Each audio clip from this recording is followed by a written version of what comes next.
Call this meeting to order at 6:03. All right. Attendance. Kayla, are you present? Fred? Yes. Myself? Lene? Here. Patrick? Here. And it seems we have an update. Ryan is no longer on the commission. Catherine? Here. Thank you. Are there any amendments to the agenda before we vote to adopt? Yeah, I completely neglected to include an item that Pam wanted me to include. So if we could just slide in after E3, the third report, the O'Connor Fund Grant Program Update, Michigan Historic Tax Credit Program Update. Pam can come up and speak to that as well. And I can also send out the bill if people want to read through the entire thing as well. But I'm sure that, like MHPN has published some abbreviated updates regarding the topic too. Just depends on the level of investment you would like to make with your time in reading through a bill. So that's the only amendment that I have. Sounds good. Can we get a motion? Oh, wait, Yes. before we do a motion, do we need to resolute Ryan's position or something? I don't think so. Oh. He, as a commissioner, resigned effectually. So Right, but don't we have to say like it's open now and we can, I don't know, I'm just, go ahead. I don't think so. He's formally resigned. We can't hold him. And I'm Like- guessing the website still isn't updated anyway. No, that's on my list. So, but we'll open it back up. I need to put out a call for HDC commissioners as well, and we'll put out a call for HBC commissioners at the same time, announcing that there's one vacancy. So, I move to approve the, is this the agenda? Yeah. Mm-hmm. No. What am I approving? I did the agenda. There's an amendment that they. As amended. With the amendment. Second. Thank you. Next is approval of minutes, but I didn't see them in there. yeah, we just had a hiccup, so we'll just have them at the next meeting. Next time. Public comments, were there any submitted before the meeting? Nope. Any from the audience? Okay. Oh, 1 second, Pam. It doesn't sound like it's on. There we go. Pam O'Connor, City of Kalamazoo. I just wanted to say I was happy to see what I think might be the last version of your work plan. I was concerned by the fact that there aren't hardly any people filling those spots. So I've got my name on 2 of them, and I would encourage the rest of you to put your names on some too. Thank you. Part of the agenda this evening. All right, moving on to reports. Financial report is first. Yep.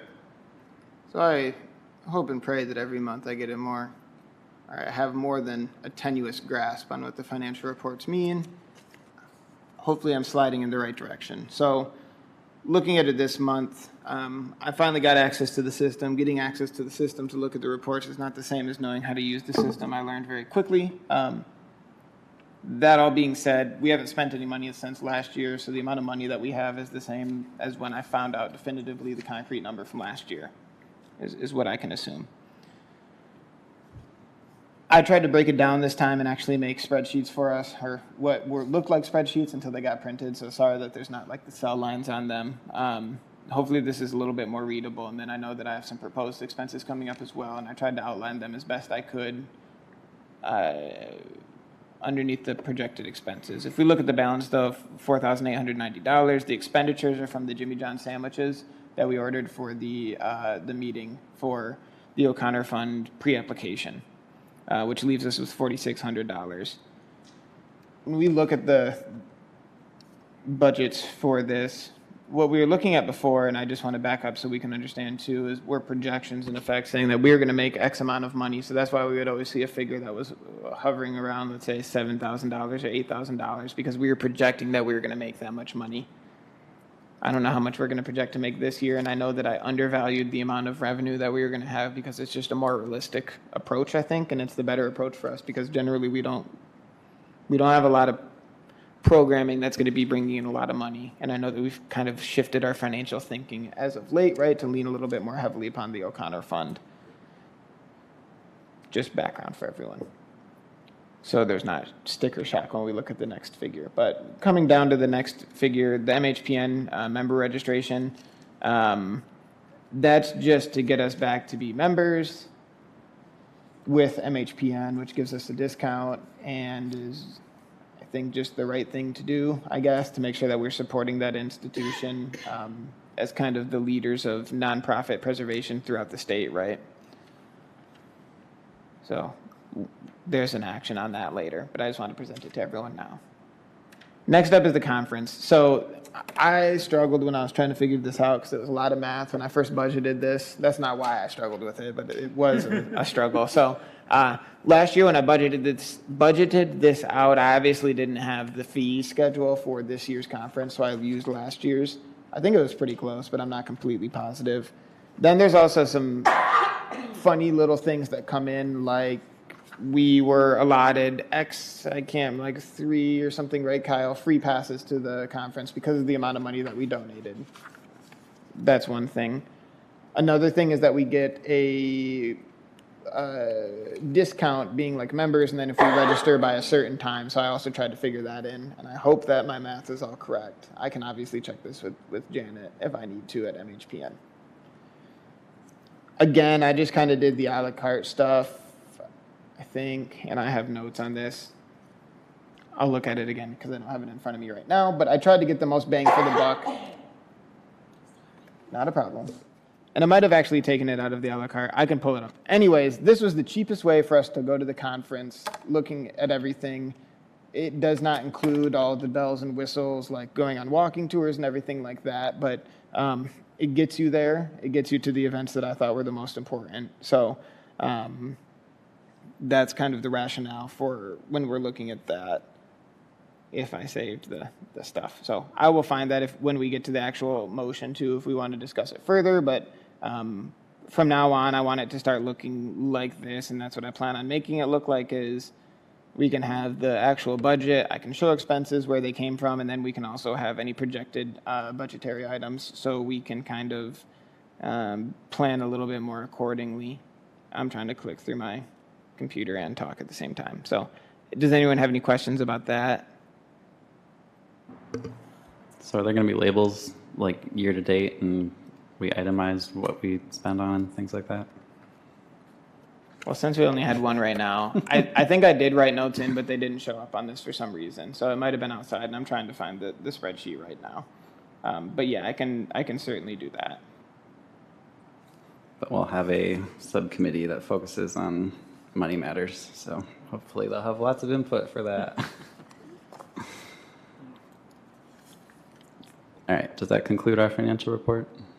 If no one else has any other questions, then yes, it does. Is it 230 for each individual?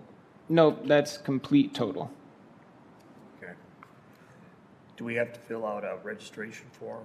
I will take care of it for you. Okay. We just fill out like a big list of stuff. Flat rate up to 10 folks.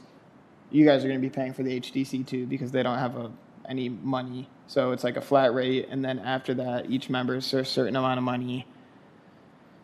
It's cheaper to do it this way than any other, like to do 2 separate commissions. You can tack on the amount of folks, and it brings that rate down to 230.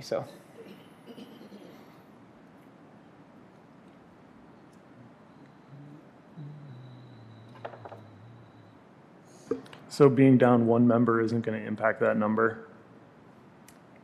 I made this before, Ryan. Let me know. I can go crunch the numbers again.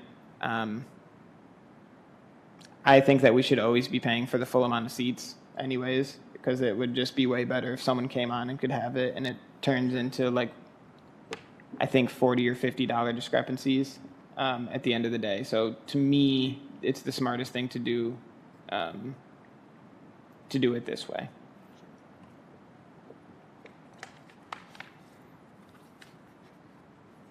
Okay. Sounds good. Moving on. O'Connor Fund reports. So again, I did it this way. To be honest with you, right now, can't find the Excel spreadsheet, and I can only find the PDFs, which is bumming me out. But they took away my notes, and maybe I didn't write notes. Maybe they were just in my head. So again, I'm trying to make it a little bit clearer. So I've shown the balance for both of the O'Connor 1 fund and the O'Connor 2 fund. So O'Connor 1 is $63,727.38 with a cash available balance of $14,968.25. O'Connor 2 has $398,473.25 as a balance and cash available of $57,811.29. That portion is fairly straightforward. I also wanted to include what expenditures we had from this. I know this is something that came up last meeting. I can't remember what. So this was the day before because the meeting last month was on the 14th and the funds went out on the 15th. So the $2,500 came out of O'Connor 1 that we gave to MHPN, just so everyone knows. And nothing has been taken from O'Connor 2. Again, that one's fairly straightforward.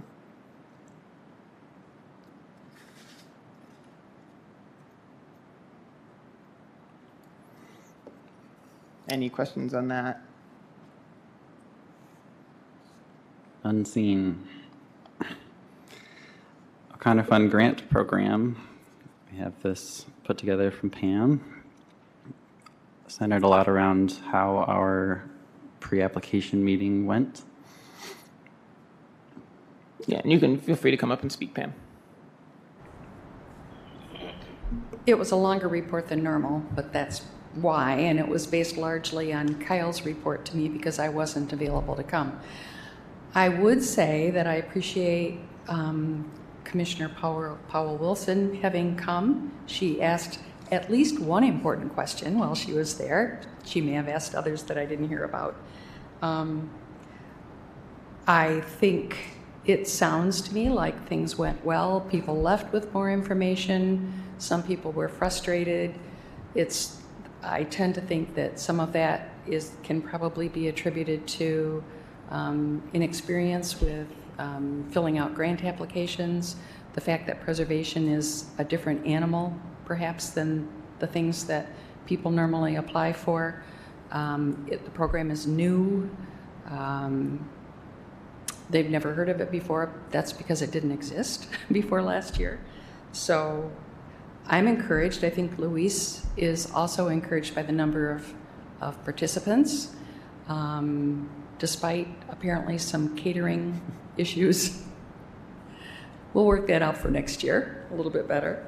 Do you have any questions about the report? Nope? Okay. You want me to just stay here for the next item? Yeah, if you'd like to. Catherine, would you like to speak as well? Well, I just have a question, not for Pam, but for Luis. I know that I saw that the O'Connor Fund webpage is up and the application is live, which is great. I haven't looked rigorously, but did I see? I haven't seen like any announcement from the city yet. Has there been one like announcing the grant opening either like on a press release or social media or anything? No. Okay. I mean, I can ask for a social media one, but I think that our thinking this time was I personally have reached out to every single person who could apply for this. Okay. So, at this point, I've probably gotten 20 letters bounced back to me from people whose addresses were not listed correctly. That's the nature of the beast, and I'm not going to go out of my way to reach to folks who have not updated their addresses with the city. 30 people showed up, and that's not to say that they're the only people that are going to apply, but again, I can ask Neil to help me put up like I'm guessing what would just be sometimes I think the social media posts, you have to think about the audience that you're trying to get, and that might do better this situation. I think that, to be honest, the 30 pool is probably going to, I think that's almost winnowed down to the folks that we're going to be really looking at now. Yeah, that makes sense. I know that when we held the pre-application meeting that this webpage unfortunately wasn't live yet. And we talked about when it was live that we were going to email out Oh, yeah. at So least the people that came, but preferably like, I guess I'm not going to email it just for every single person we sent the mailer to, but Yeah, so that one's not all the way possible. Right. And I'm not going to mail letters back out to everyone. No. Some people weren't able to attend either, but they would email me and say, like, hey, is there a virtual option? Or, hey, I can't make it, so can you send me the information? So for everyone that came to the meeting, I sent out stuff, and I sent them all the material. Can't hear you. Sent them all the materials that we had at the meeting. I also sent them a bunch of links, like the Secretary of the Interior Standards website. I can't remember everything. I think there's like five attachments and a couple links in there. When it went live on last Friday, I emailed everyone too and said, "Hey, this is live." I didn't get that email. I'll go look. Thank You did. You didn't. I didn't send it Yeah. to you, so I just sent it Okay. to the folks. But the website is up. I forgot about it for a while, and I had to put together the HDC packet on Friday. So it was like towards the end of the day. I got a couple of responses so far from folks saying like, "Hey, we passed this along to our grant specialist," or something to that effect. Great. And we'll just see now, because there is quite a bit of time that's elapsed, that will elapse between, the time when we need to take action again. Some folks have reached out to me and said like, "Hey, will this qualify for the grant?" My general thinking on that is, please just submit an application. I don't want to hash it out with you verbally. I'd rather just have it in writing. I did tell some folks during the meeting, or some questions have come up, like, do you think that this is a good idea for a grant? And I said, no, I don't. I think that if you have other stuff with your building, I would really lean into that faster than I would lean into what you suggested. I can't think any of that. I'm not going to say any of the suggestions because I don't want to put anyone on the spot. But, and I'm not trying to do that in a way that's demeaning to them, but I just want them to have the best chance that they can with the grant application, obviously. And if people reach out to me early enough and say, hey, would you mind walking the grounds with me? And if we can schedule that, I'd be more than happy to walk around and say, hey, this might be something that you'd want to look at over this. So we've gotten a couple of those, and I'm sorry, we're getting feedback now, but we've gotten a couple of those that have come out, and hopefully as we continue to move forward, we'll get more of those, and I'll keep you guys updated of what's happening. Okay, great, thank you. Yeah. Some of the, I walked in late and I mingled myself in the audience and could hear some of the concerns they had. And the concerns were that, they're going to do all of that work for the $2,000, a potential $2,000 if, 5 people were awarded. So they were just saying pretty much that it was a lot of work for potentially getting the 10,000 or, just getting the 2,000. So I don't know. I think I talked to you that day when we talked about maybe we need to increase a little bit. I don't know. I'm just. I think that really my retort to that would be, first of all, this is a grant. We're not employing you. We're not asking you to do work. So we're giving you money. 2,000 pages is about 4 single-space. 2,000 words is about 4 single-space pages. And if you look at it, it's $1 a word. And I've never made that much money in my life. I think that it's a very good opportunity, and it's not that much work. And it's up to 2,000 words. To me, if you don't wish to apply, you don't need to. We're doing this, and it's such a unique program that the city of Kalamazoo is offering, and frankly, it's coming out of not even the city's coffers, but it's coming out of a secondary amount of money as well. Well, I hear the concerns. I guess it just seems like if it's not worth your time, then it's probably you might not be the target audience for it, I guess, and there might be bigger fish that you can certainly target. I think that we could always increase the amount of money, sure. This is our second year doing it, and I think that we need a little bit of time to continue to workshop things as well. I tried to quiet some of those concerns a little bit, by saying this is a competitive grant, this is just how it goes. But I don't think that $2,000 for 2,000 words is a very bad deal, in my opinion. And also, one more thing, it's just, I understand, I appreciate hearing the feedback, because I think that is valuable for us as we move forward. But also, I think that just because we get, pick a number of applications, doesn't mean we're going to try to like split the pot of money in a way that's equitable. I think that one of the goals of this Catherine, program is, there's so much noise back here, it's hard to I'm hear sorry. you. Okay, so one of the goals of the program isn't just to kind of it's not just throw a couple dollars at a bunch of projects, but also we want to make good impact, right? And so I think that that's something that we'll be considering if and when we get complete applications to the program, right? So I don't think that the idea that we have 5 complete applications means that we divide the pot of money by 5 automatically. That's not how that'll work. So I think we definitely want to make good impact in whatever project if we award the money. Yeah. And the last thing, I don't mean to harp on this, and I do want to get moving, but I don't know of a lot of other historic preservation commissions, and maybe I don't know a lot of historic preservation commissions, but that we're expanding our scope outside of historic districts. Generally, the purview of a historic preservation commission, and in most communities, that's what assumes the duties of both administrative work for historic things and for the work that you all do. So the HDC and the HPC combined is the role that's assumed by most HPCs and other communities. It does not go outside of the historic districts, and we've completely obliterated that by saying if you are in a building that's over 50 years and you meet these other qualifications, you can apply for this grant.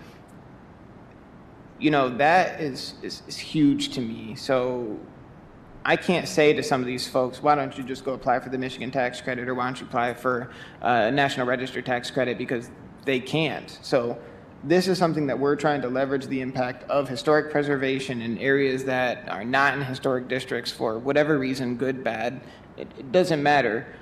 We're trying to say we understand the building that you have. We are trying to contribute to the preservation of that building.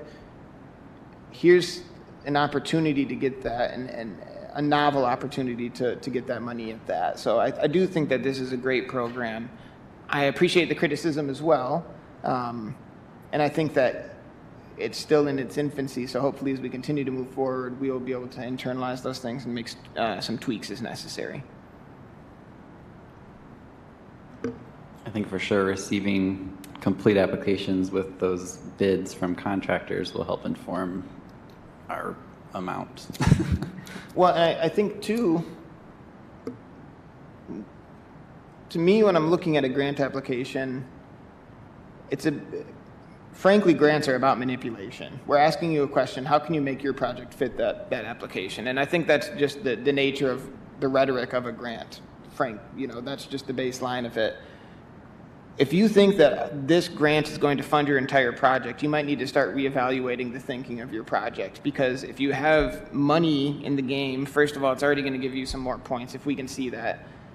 Second of all, $10,000 is not going to cover most construction costs, and I don't think that we weren't in the dark on that. But we're not trying to say, hey, we're going to fund a project 100%. This is also reimbursable, so having some other money that can contribute to that, this could cover a portion of that. This could be maybe the thing that finally gets you over the cusp because you needed it. All of this is stuff that I guess I think about. There are certainly grants out there that are super niche that could offer, $100,000, or CLG grants can offer up to $100,000. We are not them, and we are not a large statewide governmental agency. So thinking about the ways in which you're going to use this, thinking about the ways in which you're going to apply to it, looking at our prompts and making sure that you read through the plans and answer the questions in a way that elicits a response for the historic preservation side of things, I think is really important. Obviously, there are things that they're going to have to follow, so these are not ways to weasel through, I don't think, in any means. But if you are not a historic preservationist, then obviously it's not going to be first in your mind. We have given out the tools, I think, to applicants, though, to understand here's what they're asking for. So I hope that they do use those tools. And I'm actually done now, so I'll hand it back to you, And that's Pam. the last word on that. All right, Pam, would you like to speak to us about the Michigan tax credits? Yes, thank you. I don't know what level of familiarity there is amongst the board members with the Michigan Historic Preservation Tax Credit, but I'm going to give a little bit of background so everybody's kind of operating at the same level of intel. Back in 1999, then Governor Engler signed the first tax credit into law. It was a 25% credit against approved rehabilitation expenses, and it became integral in projects all over the state immediately. A decade later, Governor Snyder took office and eliminated that credit. However, in that 10-year period, that program leveraged $71 million in credits. It generated $1.5 billion in investment in the state of Michigan, and it leveraged an additional $251 million in federal level tax credits, which can be joined to the Michigan credit. And all of that created 36 new full-time jobs, or 36,000 new full-time jobs in the state of Michigan. The MHPN, or Michigan Historic Preservation Network, which is Michigan's nonprofit preservation advocacy organization that is putting on the conference here in May, got to work almost immediately after Governor Snyder got rid of the tax credit, or state tax credit, and worked up to bring something back that the legislature at the time could approve. They did that in a 2020 lame duck session. We were all sweating bullets. They passed PA 343, which reinstated the program. It added residential projects as well as income-producing projects, but it had some major drawbacks, and the biggest one of those was that they capped the total credits given out at $5 million. I'm very familiar with the tax credit program. I helped clients use it for 20 years, and one medium-sized project in Detroit can use all of that and more, very likely. So that led to this situation where when the portal opened for applications in 2022, all of the commercial credits were claimed in 5 hours. And the residential credits took a little bit longer, 13 days. Back to the drawing board we went because we knew that wasn't good enough. Last year, State Representative Joey Andrews decided to do a bill, reintroduce the bill with some improvements, and in particular, to raise that $5 million credit. And so the bill that is now in front of the legislature has a $100 million credit, vastly more usable to a wider range of projects, small, medium, and large. And MHPN again led the way to getting that happen, and while they were at it, they put some other things in, but a couple of points that I want to make about what we have now as proposed legislation that I think are very important and will be key in any argument that I or any of you have, not argument, conversation with our legislative leaders that you're going to want to talk about with them. In addition to the fact that the cap is now set in this proposed legislation at $100 million, it will enable preservation projects to help meet Governor Whitmer's new goal of building or rehabilitating 10,000 housing units at all price points in all age groups, and therefore sustainably recycling historic buildings from schools, which have been converted to residential many times, factories, mills, those kinds of buildings that have lots of options for reuse. And another point to make is that while the big projects are really important, actually in terms of number of applicants, the small to medium sized projects in places like Kalamazoo and smaller like Plainwell. There are many more applications for jobs from that side. This has a special provision that will help those projects raise up to the top, and a certain amount of that 100 million is dedicated to those small and medium-sized packages. So it has the potential to not only make a big impact, but in a lot more places. I would like everyone to think about supporting this bill by contacting their legislator. For most of us, the House of Representatives is Julie Rogers in the city of Kalamazoo. Maybe all of us, I'm not sure.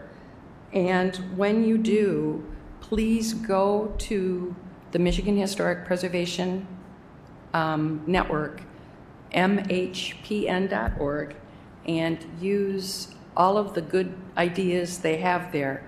You can write a letter, which actually sometimes gets more attention than a phone call or an email because it's a physical thing that, goes to their office. You can call them. I've been a grassroots organizer for preservation for 30 years. They're happy to talk to you, and you can almost always get someone on the phone.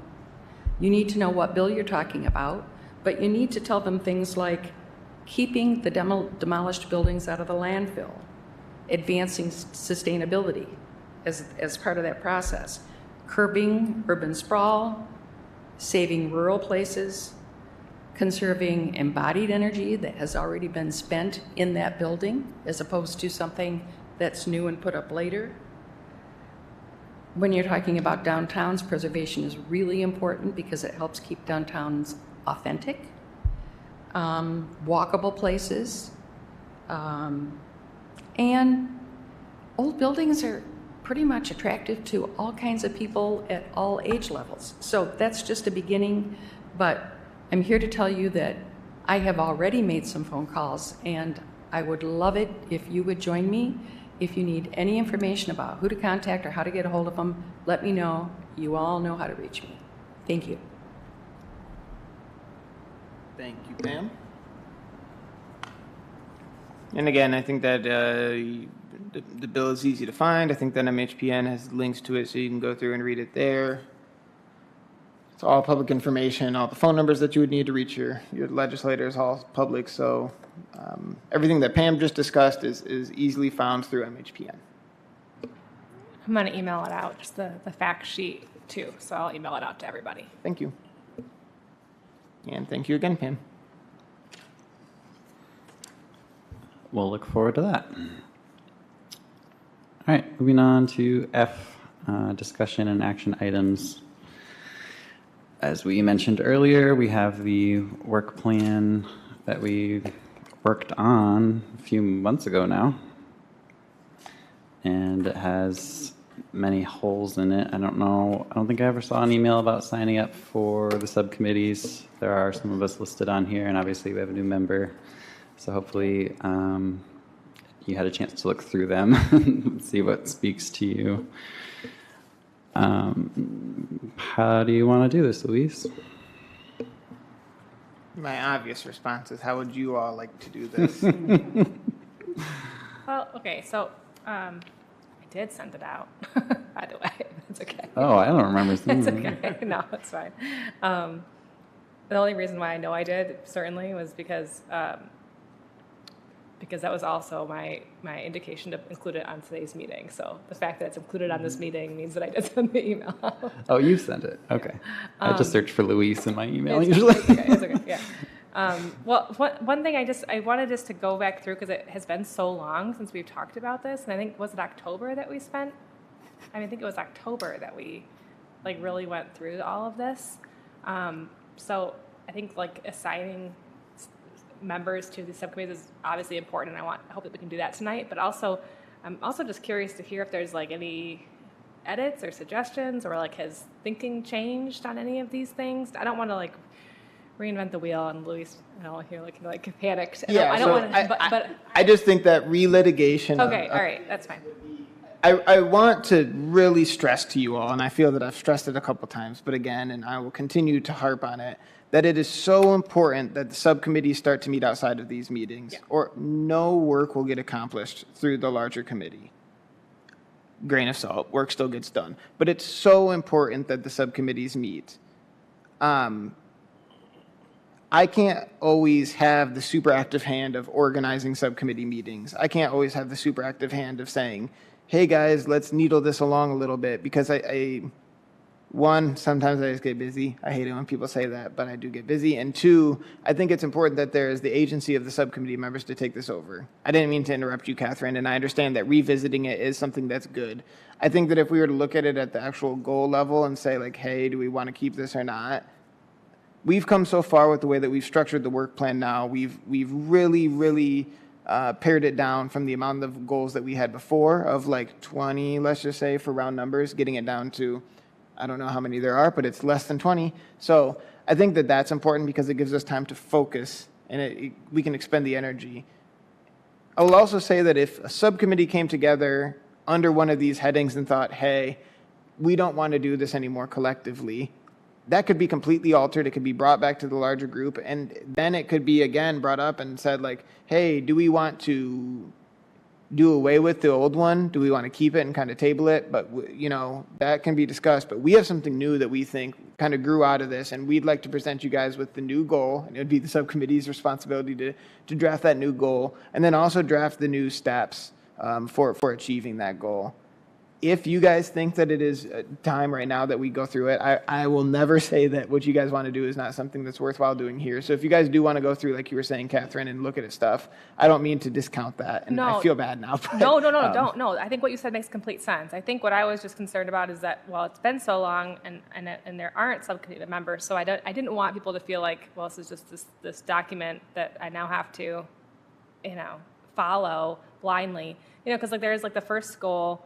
The due date is like July 2024. That's like real soon here. And there's been all that to say, no, I think that's fine if we move forward. And if there are people that, if nobody wants to do that goal, maybe that's an indication that that's not one that we're going to complete this year. But that a reminder that the subcommittees are more than capable of kind of redoing the goals as new priorities come along. I think that's great. So, okay, thank you. And then, again, I apologize because I wasn't trying to discount what you're saying. Okay. And then a couple things that I would really like to be considered as we move forward with this. First, I know that it sometimes bites us in the butt a little bit, but quorum for this commission is 5 members, which is high. And that's something we could also look at changing because there are our own bylaws.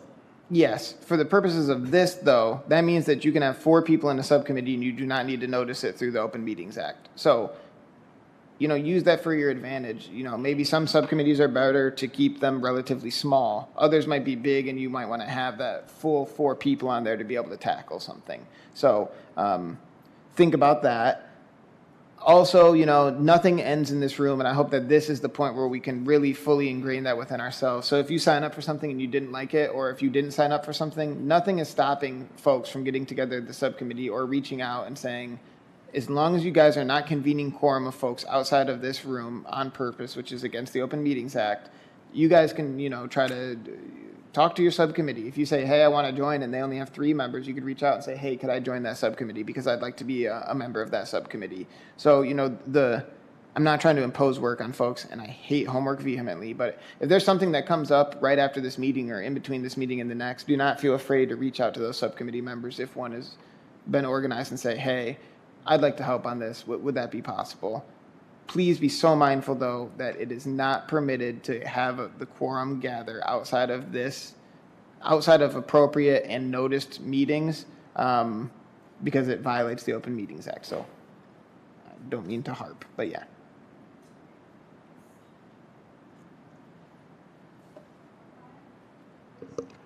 What comment do you have, Pam?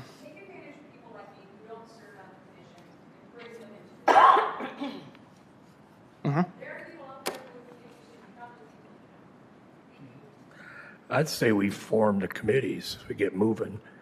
It's been dragged on quite a while. And Also, I if put you- forward th- what I that- wanted to be on before, in the past, but it's not showing up. It's showing up as question marks. The last thing that I'll say, and then I will completely get out of the way, is,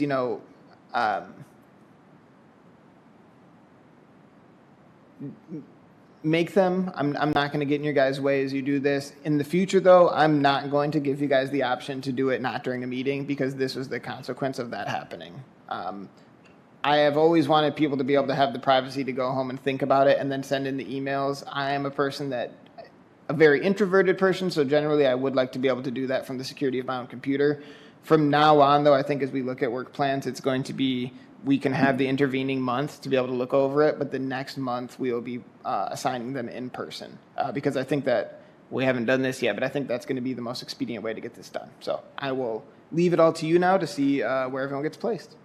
Or Agreed. who gets into what. And I have that document up so I can like put your names in real time as we talk about it.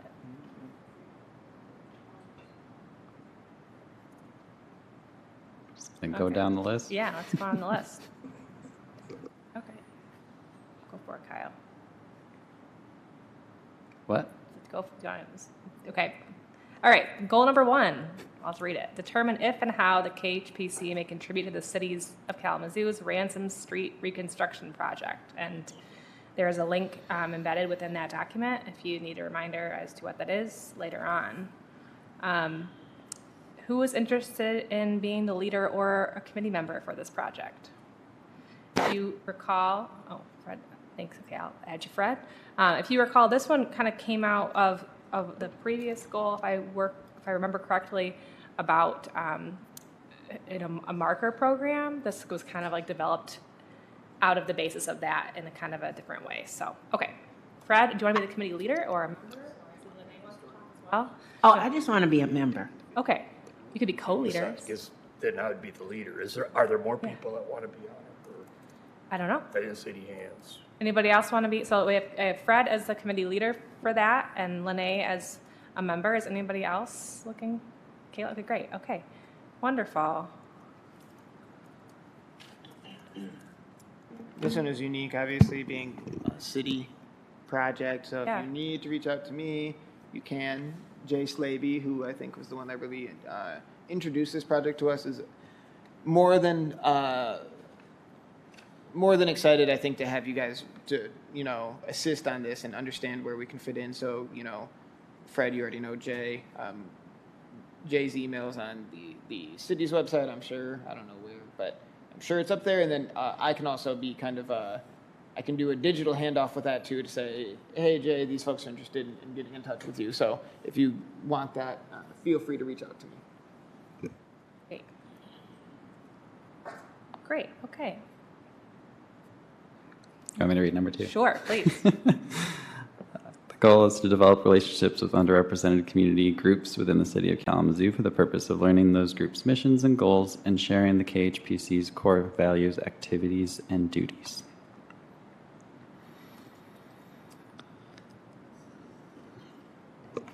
I'd be interested in being a member, not a leader. Great. I would be too. Okay. Hold on here. Wait, I could be a member of that too. You could be a, wait a minute. So who gonna lead us? This is gonna work. that's, Somebody got to be the leader. well, I'm already leading in You one could be thing. co-leaders. Great things to discuss at your first subcommittee meeting. Yeah. I think. And I know I might sound like I'm making a joke of it, but really, I think getting the first one out of the way, getting the ball rolling, I think it'll hopefully have the snowball effect. Accumulation. How do you feel if I put you both as co-leaders? I have to write something down. See, what's the difference between if there is no leader and 2 committee members versus you both being leaders? It's the same effect regardless, right? Okay. Anyway, Maybe there'll be motivation to recruit the non-serving commission members. could be. Pam? All right. I bet there are others in the community though who I bet there are other people that are not on this commission that would be great for that one though. Right? All right. Okay. I'll also be on this one too. Okay, great, wonderful. Thank you, Kayla. I'll stop talking so much. But if it turns out that like the first two are so inextricably linked Yeah. that's also something that could Yeah, happen. they do or seem that way. You guys could have meetings where you hit on both of them. Right. Be creative with this stuff. They don't need to be separate days or anything when you're calling these meetings. Just thoughts. Yeah, I think that those two goals did kind of come out of one that we had previously, so that makes a lot of sense. Okay, cool. Moving on. Goal 3 is the Grave Issues Squad. It was me and Ryan, and obviously Luis heavily participating. We've had people show up and help us from the commission, but does anyone want to join? I can help out with that one. I can too. We'll be members. Great. Okay. Great. And the water will be on in May, right, Luis? What was that? That's as ever changing as the weather is. And it does really heavily depend on the weather. So I think once we start to get constant temperatures where it's up and above ground freezing, then we'll be able to turn the water on. So. All right, that's probably sufficient because it doesn't take a whole lot of coordination, honestly, but we did talk about some educational aspects that we could probably lean more into. 4, goal is host or co-host 2 to 3 educational workshops in historic districts within the city of Kalamazoo by the end of the year. Lene, are you still good leading this effort? And Sharon, I mean, Sharon's really a committee member, right? I mean, you work with her pretty closely on that. How do we feel about adding Sharon as a committee? That's how it functions, correct? Does she have to agree to that? We can just nominate her without. She really doesn't have a choice because we lean on her to get us the information. Yeah, okay. Yes. Well, By default, she is a member. So I will interject now and things, of course. just so that's on the record. I think that yeah. let's not put her on until we do ask for her consent for that. And is there any other members of this body right now who would be interested in participating? I can help out with that too. Great, I would too. great. I do think that Sharon will participate, obviously. Yeah. But I just want to ask her just to be polite. Great. So that was Lene, Fred, and Patrick. Goal 5, hold a nomination for preservation awards and have a ceremony for the winners. I feel like I was on the committee, but it was mostly Luis last year.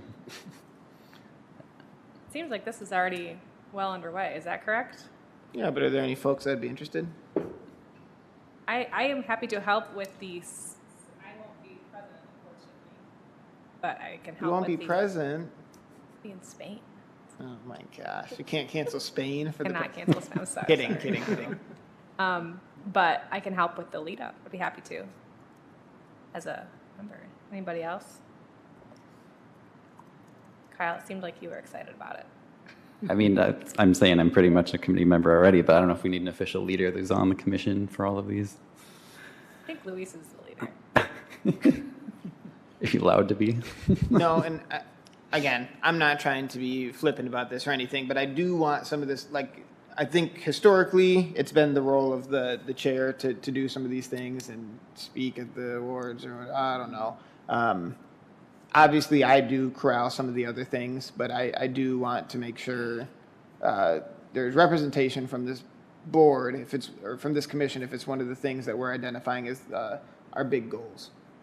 Okay. Right now, I have Kyle and Catherine, and that's fine. So. Great.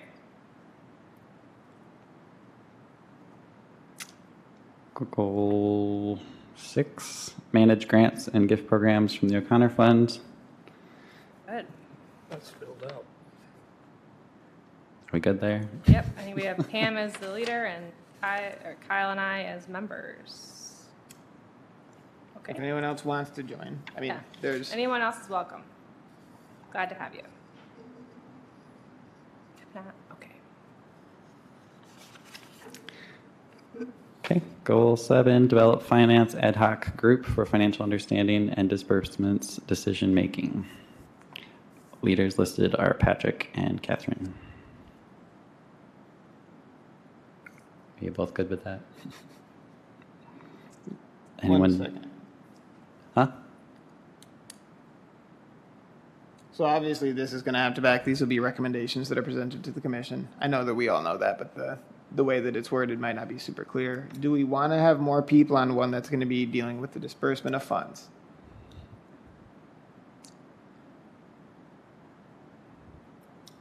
Both answers are okay. So, okay. That's a no. Okay. You know, just as a suggestion, you might want to include the accounting people from the city.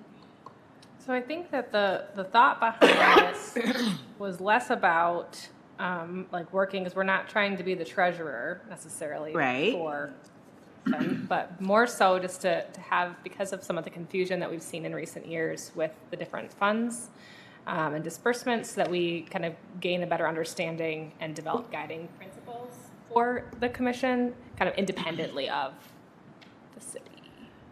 Right, but Yeah. by having them, just recommending, Yeah. but by having them on your committee, at least one person, it could be the secretary, you'll have an inside track on this further describing what something is Sure. or how you do it. And so they're not on the committee to help you make decisions, but they're more so as a resource.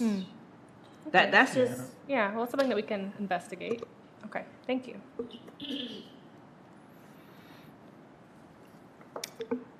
Goal 8, complete and process of listing Kalamazoo City Hall as a local historic district. My name is on here, but I have not been involved in the think process. It's in red though. I mean, it's not complete, and it was a suggestion by an interested party that you would be a good leader for that, but you don't have to be. Everyone has choices. Everyone has choices. I'm happy to help, but I don't know if I'm the one to lead it, considering I don't know anything about it. Sure. Okay. Pam? I would like someone within the commission to be the leader of the committees. Okay, I would be glad. Oh, I thought anybody could be a leader. I don't look for this to be a point of drama, I suppose, but I think that, again, Pam is listed as a leader in another one. okay, then we don't have to have people within. That's fine. Okay, I'm happy to, serve as the committee leader for this goal. Unless someone wants to fight me for it. Kyle? Just kidding. Have at it. All right. You worked for the. I will be the fearless leader. Okay. And Luis, I'm taking your name off of the committee members for that one, because you're not on any others, or should I keep it on? No, I think that's fine. Okay. I mean, well, obviously, you're pretty integral to the process, but, okay. So I have myself as leader, Pam and Kyle as committee members, and I will send, so the links that you've received from me with this work plan in the past are live links. This is a Google Doc, so this update should be already in your Google Drive, but I will send it back out just in case. And can you, I don't mean to be picky, but can we send out one version controlled very clearly that's not a Google Doc too? I will send a PDF as well. Yep, that Cool. just says like final and Yeah. or whatever we want to say. Okay. Because this also needs to go back up to Neil to get published on the grant website as well, because the work plan is something there as well. Okay, that sounds good. I will do that. I just want to fix some formatting things. Yep, no, and no rush. I just wanted to. Okay, Sometimes, we did. That's okay. I think that was goal 5, and Kyle and I are gonna work on it. No, it's okay. Great, thank you. do we need to adopt that, or is that something that we'll do next month when we see the official version? But to me, the work plan is something that you guys can all do of your own volition. I mean, Okay. subcommittees can be formed. I think if we want formal adoption, that could be fine. I don't know that I want it, I'm just curious if that's. And I didn't, sorry, maybe Yeah. the wrong choice of words. If it's something that we want to use to concretely set it, I think it's an ever-evolving document that you guys have come up with, so I'm not sure if the adoption for this is something that I would feel we have to do. If you guys want to, though, obviously, I'm more than happy to do. Okay, I don't think we need to. Do you, I Kyle? think if we made it and it's on the record already, Great, and it's a okay. live document that we'll adapt to our needs. It's beautiful, thank sort you. of- Okay, thank you, Catherine. Circling back then to MHPN dues and conference fees, and we'll need a motion at some point.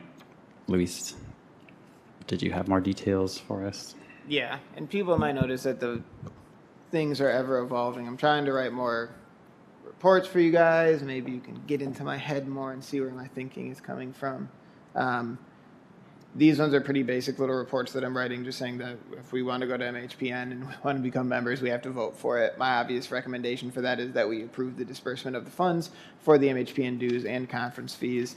I've pulled up like the page for the registration that Pam shared with us. I have the note written down in a notebook at my office so you guys could see exactly what I was signing for. But once I signed you all up, I'd email it out to you too. Like, here's exactly what I signed you up for.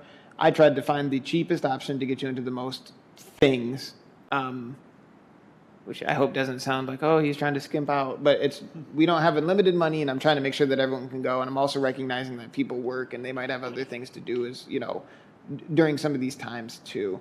Obviously, I think MHPN is important, but I found what I think is the best deal for everyone to be able to go. So I'm confident that those numbers are the best use of the funds. And the $230 for membership dues is unnegotiable. It's just kind of flat rates. So I'm happy to entertain any questions. So did we get a mailer? Are we getting things from you, or we just need to go on the website and pick out what we want to do? Or No, so it's set. I mean, I would just, if you look at the registration form, yeah, but there's like no explanations of what these things are. yeah, so when I look at it, I'm pretty sure that I just signed up for I think that 190 for 2 days is way cheaper than doing a la carte and trying to add them together for the other ones, for the amount of people that we have. So that covers just registering for May 9 and May 10. 190 times 2 is like 380, and that times, I think there's 13 people right now that I was trying to cover. I can pull the math back up. It's $4,940. I think that we can assume that we're not going to have to pay for 3 folks, right? And then we get a discount for being members and registering early. Yep, so 1 second.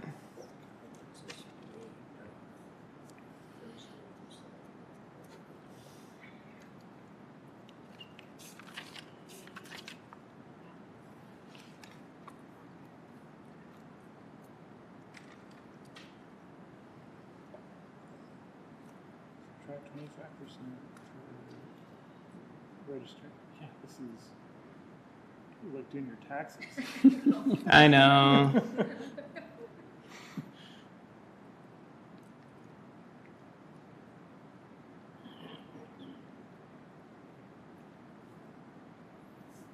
Still, I don't feel like my math is coming out all the way right.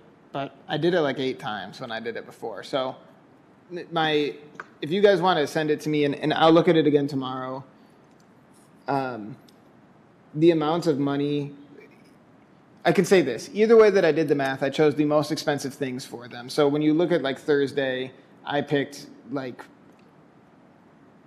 the ladies' library for sake of discussion, and I'm sorry that I don't have it in front of me.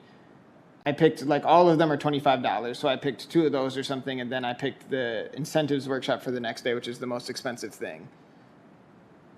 I can't cover you guys to go to the entire thing if I did it the a la carte way, and I did not pay for anyone to go on tours because I don't think that that's necessarily, if you want to go on a tour and spend the $35, it can be. I understand that maybe I'm not doing the best job of describing this right now because I'm not getting a bunch of resounding smiles and nods from the crowd, but Well, I think I'm just confused. Okay, I'm sorry. And it's part of it is just the MHPN's registration process, and like the a la carte thing is just confusing.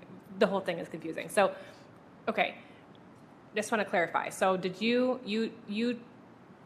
choose like tracks for each of us individually? I think that we don't need to worry about that if I'm going to be completely frank. I think that if I paid the money and you got there and you were like, hey, I'm part of, if you were anyone and you're Yeah. like, can I just switch? That would be okay. I see. Okay, I see what you're saying. So, but for really, the hope is that we show up on, was it May 9th? Is the first full day, the Yep. Thursday, is that correct? Yep. And then, and okay, sorry, this is going to be something I could look at the brochure again for the umpteenth time. But for the tracks themselves, like for the sessions, not the tours, not the special stuff, but the tracks themselves, are they requesting that you like choose which 1 hour panel session you're attending? It's not No? in there, no. Okay, So I wouldn't okay, worry. that's great. I just wanted to double check because yeah. And I've never been to MHPN where it's so heavily regimented that they were Okay. like, hey, we're checking names off the list and you weren't able to do this. In my opinion, if you show that you had paid in good faith and you actually paid the same value, I think that they would accept like, oh, Luis kind of messed up and put you in the wrong one. Yeah. And we could get that taken care of. Okay. Do you think would it be helpful or possible for you, like when you have the information back in front of you about what the things that you did tick off on these boxes a la carte, to send that out to us? Just So I to, really think that I think that I just did the 2 days. okay, My great. math didn't look good when I just did it again, but Okay. So as far as us voting for this allocation tonight, we could say not to exceed $230 for the member registration and $2,800 for the conference registration. whatever you so choose. But yes, I was very confident with that math when I did it. Okay, well then I move that we allocate $230 for MHPN member registration and MHPN conference registration not to exceed $2,800. I second. Oh, it's a financial, so we have to roll call vote, right? We do. I guess I'm still not following why it would be so expensive for us to attend, but 13 people. We're gonna pay for both commissions. Sorry, and if No. that could that have makes definitely been big game changer there. So for anything that we're gonna do, I do want to offer the HDC the same opportunity to be able to attend. Yep. They, for whatever reason, in the conception of that commission, were not given a bucket of money. I understand why, I guess, but I still want to give them the opportunity to attend as well. And we don't want to account for our 3 comped positions. I think that I put it in there because I know that, I'm sure that I did, and I'm sorry that I don't have the math in. We're not going to pay for, obviously, like, Unprepared. I will not we're not going to pay for Ryan to go if he's not going to be here and he resigned. And I have 3 vacancies, more or less, on the HDC, but members can still serve even if their term has been expired. So Shouldn't that be a vote to help pay for HPC? Did I say that right? DC. Thank you. Shouldn't that be a vote since it's coming out of HPC for HDC? I think that's what we're doing right now. Lene is asking, do we need to be covering HDC? I think the answer is, I think we do. I think that, but I'm but I think- I'm not debating that we probably should. The point is, shouldn't it be a vote that we're saying that we will be covering specifically for HDC? Because that- they're that- not a part of this commission. I think that we can word the single motion to include that. We can say, or we can amend Patrick's motion to say that we propose a motion or an amount not to exceed, what was it, $2,300 to $2,800 to cover registration costs for both the HBC and HDC. I think that would cover, that would address your concern. Okay, thanks. Because more or less, they're the enforcing commission on the districts established by this commission. Yeah, and my entire thing is just like, it's like, you're going to give something to, like, if I was a kid and my brother got something, I would hope that I also got given the same thing, I guess, is that, and for whatever reason, they just don't have any money. I don't think that we're like carrying them, and they're the enforcing end of things. You guys are very symbiotically enmeshed, so. I think it benefits, like our mission is to, increase preservation and awareness of preservation in Kalamazoo, and by including them in this registration process and allowing them to go, that only builds up preservation in the city of Kalamazoo. Yes, and I do really apologize. The math is in my other notebook. My notebook is at the office. So I can send the figures out to everyone tomorrow if they're interested in seeing them as well. But I was very confident in my math. There's also some things that, I'm never looking to call people out on their age, but there's senior registration discounts that we can get as well. So I strongly encourage folks to look at this, and if you're over some of the age brackets where you think that you could apply for them, let me know, and we can also get further discounts that way. So we should all fill out our own registration form and get it to you.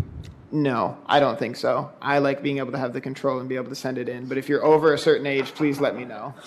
Okay. And that's just for the sake of the time, to be honest with you. So I don't want it to get out of hand because we give up 15% of a discount, and we're not going to be picking tracts.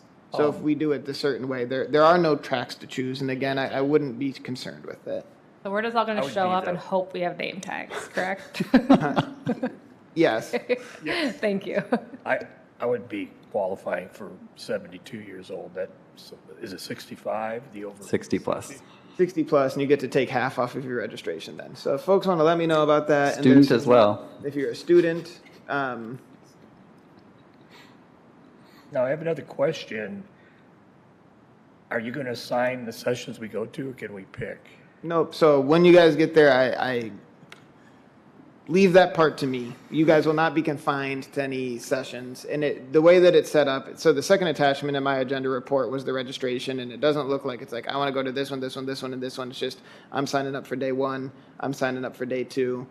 I'm not going to pay for you guys to go to the receptions with bars. We get that and- comped with our donation. Okay. 8 attendees. That was part of the email from Pam.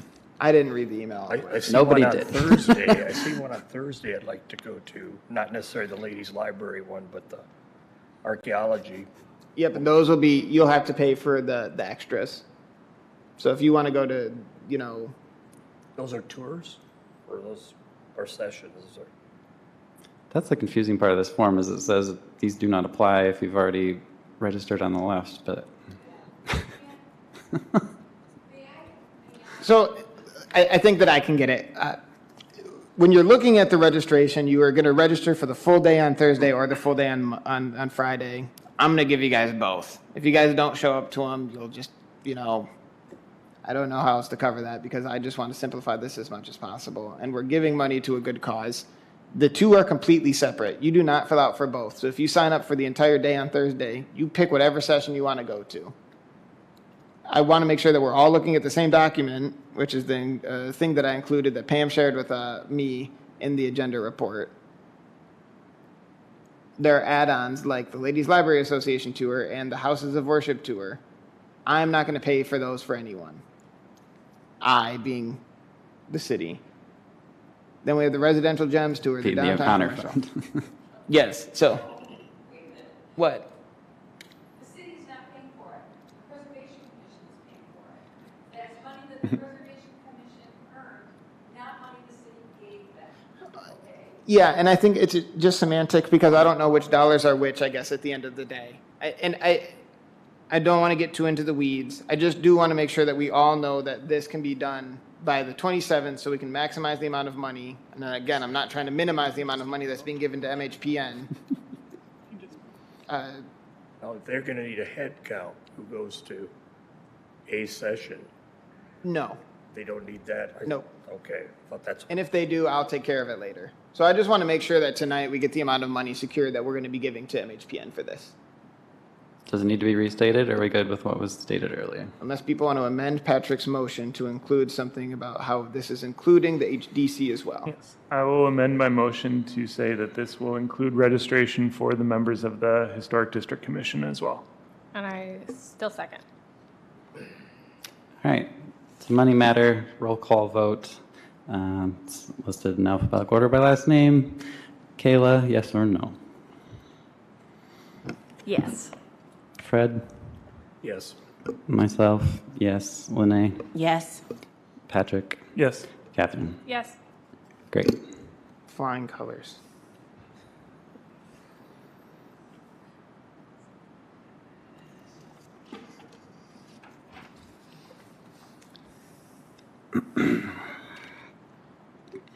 Next is the annual report.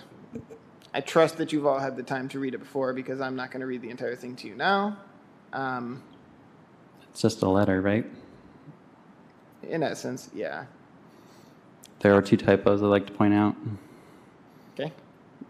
At the bottom of page 1, at 606 Stewart Elementary, I think it just should say Avenue or Boulevard or I don't know, whatever. Probably. And what's the other one?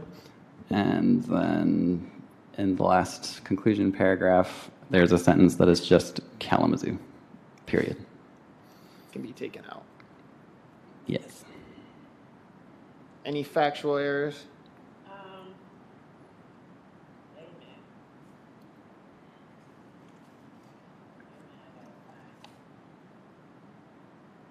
This was from the last meeting. No, this is a new document that I drafted. Based on previous years and our charges for how the commission is created. Okay, I don't know. This is meant as a report to the city commission so they can kind of see like, hey, what is the HPC doing? There are 2 spots that say Ask HPC. Yep. Does anyone have something they would like included for sure under concerns or recommendations to the city commission? It's all the way down.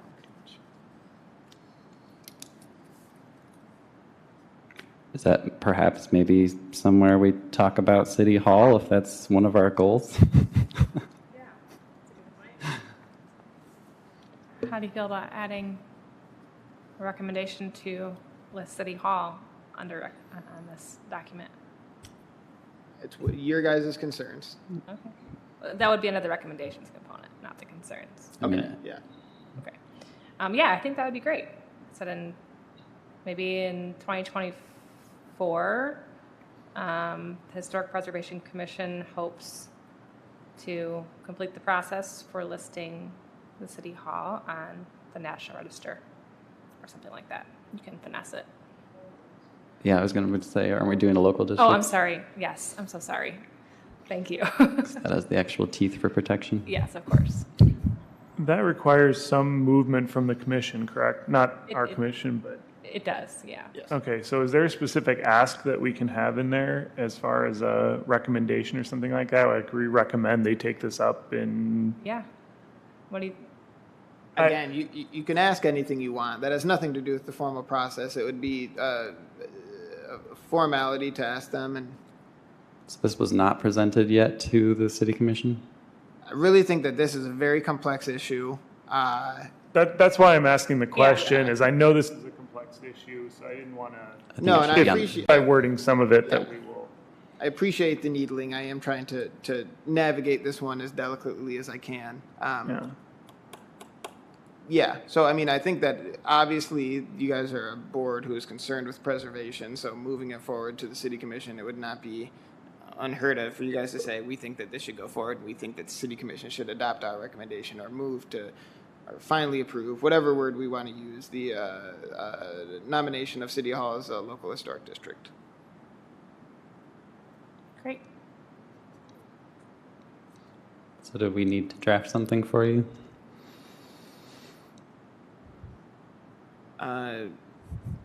Is What? what you guys just said. I just would want it like by Wednesday of next week at the very late. I would almost want it by Friday, because I want to get this,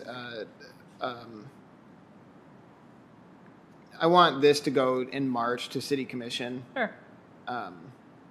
And it's only like, it would just be a sentence or whatever. But if you guys would like to, yes, please feel free to. Okay, I will do that. Sorry for the short timeline. Okay.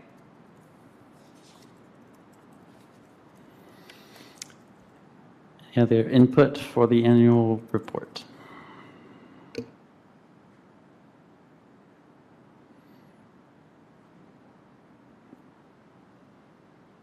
Okay then. Moving on to the coordinator's report. Summary of permits and hearings, as per usual. Yep. I guess there was the news, obviously, of Ryan leaving that I didn't have when I drafted this. I don't know if Ryan's out there watching this, but I do want to thank him, and I'm sure that you all would express the same sentiment for serving on this commission. Obviously, some things in life took precedence over that, which I think is completely fine, but I do just appreciate him being willing to give the time to work with us on the commission when he was present, and I also appreciate him reaching out to let us know, or let me know that, hey, I'm not going to be able to effectively fill this role anymore. Thank you, Ryan, if you're watching. Hope I'm looking in the right camera. Maybe he can still come grave cleaning if he's around. And yes, you're always more than welcome to do that. Plenty of seats up there. Yeah.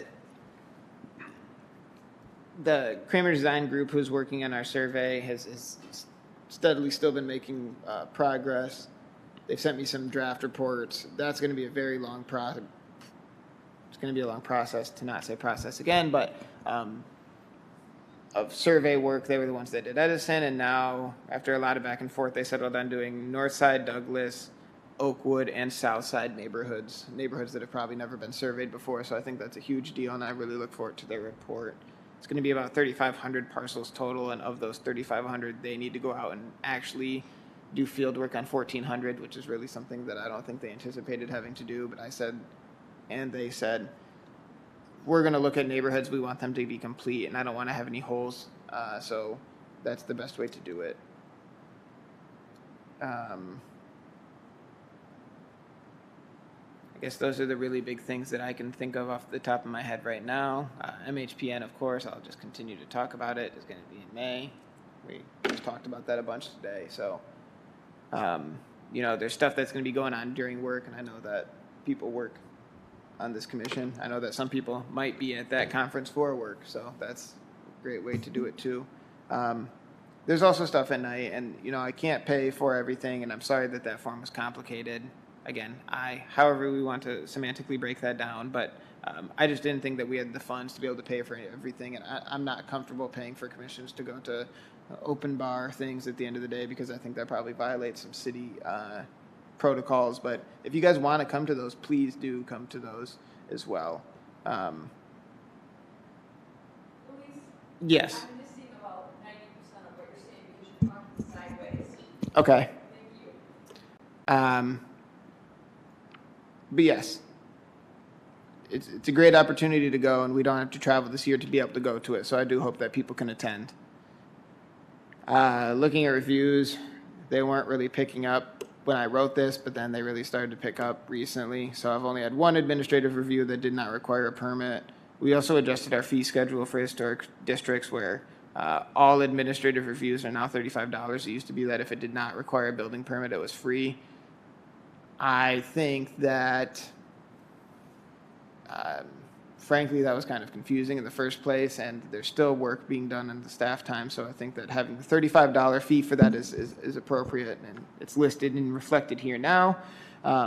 Administrative permits that also went along with another permit, such as a building permit or a sign permit. I had 7 of those up to this point, and we have had 10 hearings up to this point. We have had a lot of hearings, I feel, in the first 2 months of this year. And we're going to continue to have a lot of them. For good or for bad, it's good because people are doing work and they're actually reaching out to me to get the things done. So, any questions there?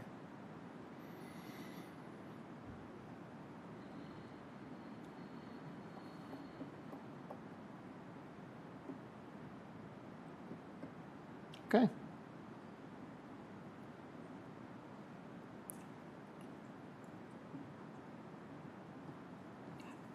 Yeah, so the email, it says we have 8 VIP receptions invitations. So our board could go at least, maybe not HDC, to the ladies' library event.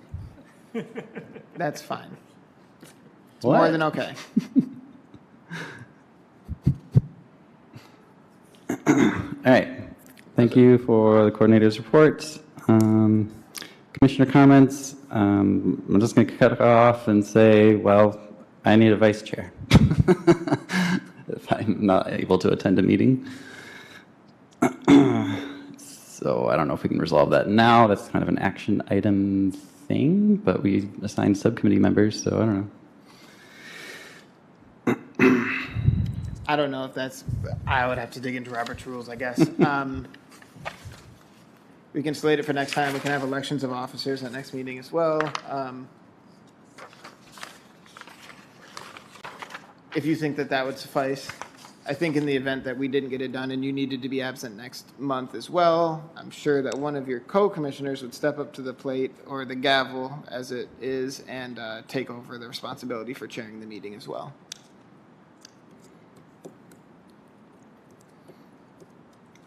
Other commissioner comments? Just an FYI that I will be missing next month's meeting. I'll be in Montreal for work. My apologies. Sorry. Kidding.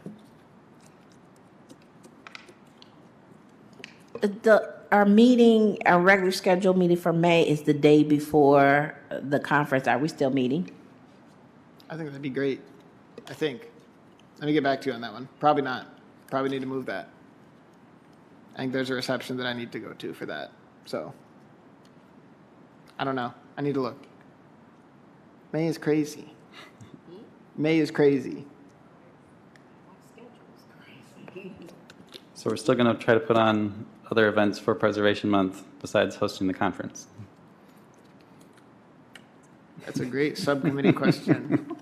We're still going to have the awards of merit, hopefully as late as we can in the month again. I think it's a nice cap to everything. We haven't set a date. No, I'm just going to reach out to FBC again or KNAC again, unless people are really like, we need to change a venue. I think it's a neutral central location, and I think it's a great place to host them.